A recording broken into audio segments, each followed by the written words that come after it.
आधी रात को नौकर के कमरे से आ रही थी अजीब सी आवाजें। मालकिन ने गुस्से में दरवाजा खोला तो अंदर का नजारा देखकर पैरों तले जमीन खिसक गई। नमस्कार दोस्तों। पुणे शहर के पौष इलाके में बनी शांति विला कोठी अपने नाम के बिल्कुल विपरीत थी। बाहर से जितनी शांत, अंदर से उतनी ही वीरान। इस कोठी की मालकिन थी सुजाता देशमुख।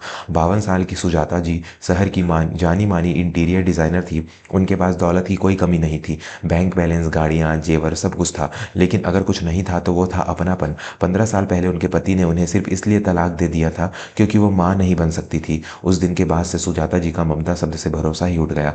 वो सख्त हो गई थी, इतनी सख्त कि उनकी कोठी में किसी बच्चे के आने से की भी मनाही थी। उन्हें बच्चों के रोने या हंसने से की आवाज़ से नफरत सी हो गई थी। कोठी में कई नौकर आए और गए, लेकिन सुजाता जी के कड़े अनुशासन के सामने कोई टिक नहीं पाता। गलती की कोई माफ़ी नहीं थी, सीधे नौकरी से छुट्टी। इसी कोठी के गेट पर एक दिन मोहन नाम का एक शख्स काम मांगने आया। उम्र यही कोई 35 साल, चेहरे पर बेबसी और आंखों में एक अजीब सी लाचारी। उसके कपड़े पुराने थे लेकिन साफ थे। उसने गार्ड के पैर पकड़ लिए थे कि बस एक बार मैं हम साहब से मिलवा दो। सुजाता जी अपने बगीचे में चाय पी रही थी। मोहन को सामने लाया गया। मुझे काम चाहिए मालकिन, झाड़ू पोछा बागबानी मैं सब कर लूंगा, बस रहने को थोड़ी जगह और 2 वक्त की रोटी दे दीजिए। मोहन ने हाथ जोड़कर विनती की। सुजाता जी ने अपनी चश्मा ठीक करते हुए उसे ऊपर से नीचे तक देखा। मेरा एक ही उसूल है, काम में सफाई और जुबान पर ताला। मुझे शोर शराबा बिल्कुल पसंद नहीं है। और हाँ, अगर तुम्हारा कोई परिवार, बीवी बच्चे हैं तो उन्हें यहाँ लाने की सोचना भी मत। यह कोठी है, कोई धर्मशाला नहीं। मोहन का चेहरा एक पल के लिए पीला पड़ गया। उसने अपनी फटी जेब को कसकर पकड़ा और कांपती आवाज में बोला, जी जी मालकिन, मैं अकेला हूँ, कोई नहीं है मेरा। सुजाता जी को उसकी आंखों में झूठ दिखा या नहीं यह तो पता नहीं, लेकिन उन्हें माली की सख्त जरूरत थी।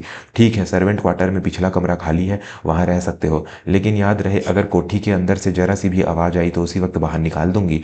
मोहन ने राहत की सांस ली। भगवान आपका भला करे मालकिन। शुरुआती दिन बहुत अच्छे बीते। मोहन बहुत मेहनती था। सुबह 5 बजे उठकर पूरा बगीचा संवार देता, फिर घर की सफाई करता। सुजाता जी को पहली बार कोई ऐसा नौकर मिला था जो बिना कहे उनकी जरूरतें समझ जाता था। लेकिन एक चीज अजीब थी। मोहन अपना काम खत्म करते ही तुरंत अपने क्वार्टर में भाग जाता था।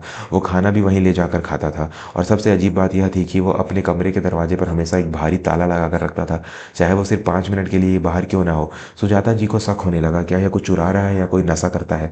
दोस्तों, कहानी में आगे बढ़ने से पहले अगर आप भी मानते हैं कि इंसान की परख उसकी हैसियत से नहीं बल्कि उसके दिल से होनी चाहिए, तो अभी हमारे चैनल को सब्सक्राइब करें और इस वीडियो को लाइक जरूर करें। आपका एक लाइक हमें ऐसी ही बेहतरीन कहानियां लाने का हौसला देता है।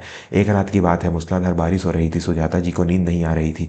वो पानी पीने के लिए नीचे किचन में आई, तभी उन्हें लगा कि सर्वेंट क्वार्टर की तरफ से कुछ आवाजें आ रही हैं। कोई दबी हुई आवाज में रो रहा था या शायद करा रहा था। सुजाता जी के कान खड़े हो गए। उन्होंने घड़ी देखी, रात के 2 बज रहे थे। इस मोहन ने जरूर कोई गड़बड़ की है, आज तो मैं इसका सच जान कर रहूंगी। सुजाता जी ने मन ही मन फैसला किया। वो छाता लेकर तेजी से पिछवाड़े की तरफ बढ़ी। बारिश की बूंदों की बीच वो आवाज अब साफ सुनाई दे रही थी। मोहन के कमरे की लाइट जल रही थी। सुजाता जी दबे पांव खिड़की के पास गई, लेकिन पर्दा लगा हुआ था। अंदर से मोहन की आवाज आ रही थी, बस गुड़िया बस, थोड़ी देर और, सुबह होती ही मैं कुछ करूंगा। आवाज मत कर बेटा, मालकिन सुन लेंगी तो हमें निकाल देंगी। सुजाता जी का गुस्सा 7वें आसमान पर पहुंच गया। मैं झूठ बोला था, इसने किसी को छुपा रखा है, और बेटा मतलब बच्चा भी है, मेरा घर और मेरे ही नियमों की धज्जियां। सुजाता जी ने जोर से दरवाजा खटखटाया। मोहन, दरवाजा खोलो अभी के अभी। उसकी आवाज बिजली के की कड़क से भी तेज थी। उनकी आवाज अंदर एकदम सन्नाटा छा गया। आवाजें बंद हो गई। मैंने कहा दरवाजा खोलो वरना मैं गार्ड्स को बुलाकर तुड़वा दूंगी। कांपते हाथों से मोहन ने दरवाजा खोला। वो पसीने से तरबतर था और उसकी आंखों में मौत का खौफ था। सुजाता जी उसे धक्का देकर अंदर दाखिल हुई। तुमने मुझसे झूठ बोला, मैंने कहा था ना यहाँ कोई नहीं रह सकता। कौन है अंदर, बाहर निकालो उसे। मोहन उनके पैरों में गिर पड़ा। मालकिन, मालकिन रहम कीजिए, वो मर जाएगी, उसे मत निकालिए। सुजाता जी ने उसकी एक न सुनी। उनकी नजर एक कोने में रखी पुरानी टूटी हुई खटिया पर गई, जिस पर फटे पुराने कंबल का ढेर लगा था। वो तेज कदमों से वहां पहुंची और एक झटके में कंबल हटा हटा दिया। लेकिन कंबल हटते ही सुजाता जी का हाथ हवा में ही जम गया। उनका पूरा शरीर सुन्न पड़ गया। वहां कोई हट्टा कट्टा इंसान नहीं, बल्कि 5 साल की एक बेहद कमजोर बच्ची लेटी थी। उसका शरीर आग की तरह तप रहा था। वो इतनी दुबली थी कि पसलियां दिख रही थी, लेकिन जो चीज सुजाता जी को अंदर तक झकझोर गई वो थी उस बच्ची का पैर। उसका एक पैर लोहे की एक भारी जंजीर से बंधा हुआ था और उस जंजीर का सिरा खुटिया के पाए से बंधा था। सुजाता जी की चीख निकलने ही वाली थी कि मोहन घिसटता हुआ आया और जंजीर खोलने लगा। माफ कर दीजिए मालकिन, माफ कर दीजिए, ये मेरी बेटी है मुन्नी। इसकी माँ बचपन में ही गुजर गई। गांव में कोई नहीं था, मैं इसे कहाँ छोड़ता। ये बोल नहीं सकती मालकिन, ये गूंगी है। इसका दिमाग भी थोड़ा कमजोर है। अगर इसे बांधता नहीं तो ये कहीं भी चली जाती, कुछ भी गिरा देती। आपको शोर पसंद नहीं था, इसलिए इसे बांध कर रखता था ताकि ये बाहर ना आ सके। मोहन फफक फक कर रो रहा रहा था। दिन भर काम करते वक्त मेरा ध्यान इसी में लगा रहता था। आज इसे बेज तेज बुखार है। ये दर्द में थी इसलिए आवाज़ निकल गई। मुझे निकाल दीजिए काम से, पर मेरी बच्ची को बारिश में मत फेंकिए मालकिन। सुजाता जी पत्थर की मूर्ति बनी खड़ी थी। उनकी नज़र उस नन्ही सी जान पर थी जो बुखार में भी डर के मारे अपनी आंखें बंद किए पड़ी थी। उनके पैर में जंजीर के निशान गहरे हो चुके थे। एक पिता अपनी ही बेटी को जंजीर से बांधने पर मजबूर था, सिर्फ इसलिए ताकि उसे 2 वक्त की रोटी मिल सके।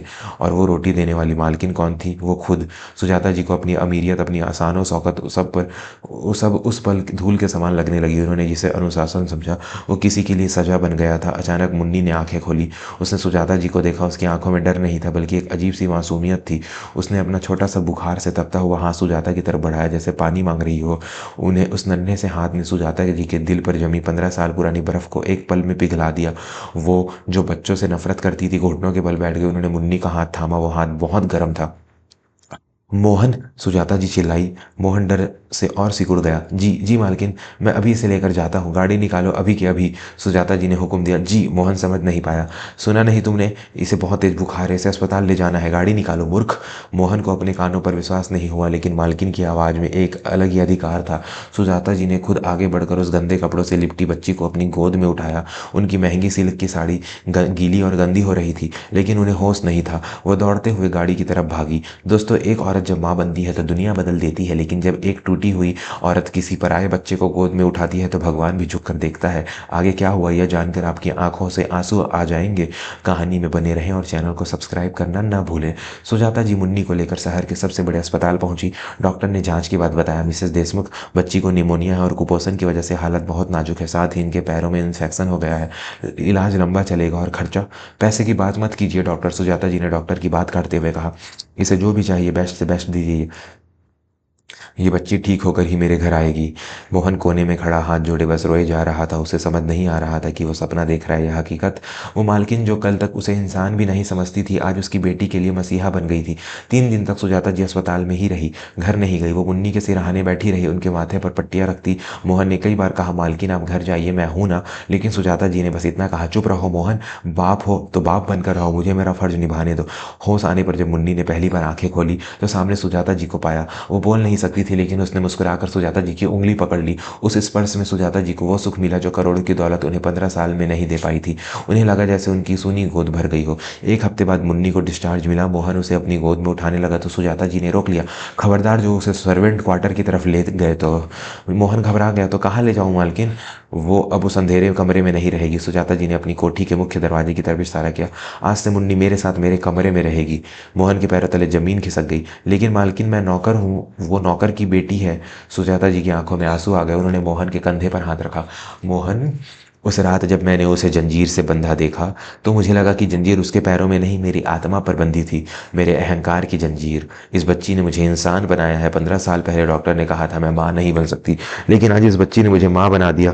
क्या तुम एक बूढ़ी माँ से उसकी बेटी छीनोगे? मोहन फूट फूट कर रो पड़ा और सुजाता जी के पैरों में गिर गया। सुजाता जी ने उसे उठाया।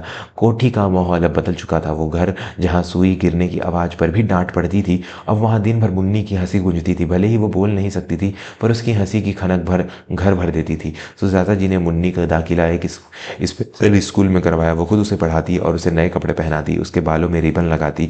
लोग बातें बनाने लगे। रिश्तेदार कहने लगे, सुजाता पागल हो गई है, एक नौकर की गूंगी बेटी के लिए अपनी जायदाद लुटा रही है। एक दिन सुजाता जी ने अपनी वसीयत बनवाई। वकील और रिश्तेदारों के सामने उन्होंने ऐलान किया, मेरी मौत के बाद मेरी सारी जायदाद, ये कोठी, मेरा बिजनेस, सब कुछ मेरी गोद से ली हुई बेटी मुन्नी देशमुख के नाम होगा। और मोहन इस बच्ची का पिता होने के नाते इसके बालिग होने तक ट्रस्टी रहेगा। सब सन्न रह गए। एक रिश्तेदार ने ताना मारा, सुजाता, खून का रिश्ता खून का होता है, ये तो कचरे से उठाई हुई लड़की है।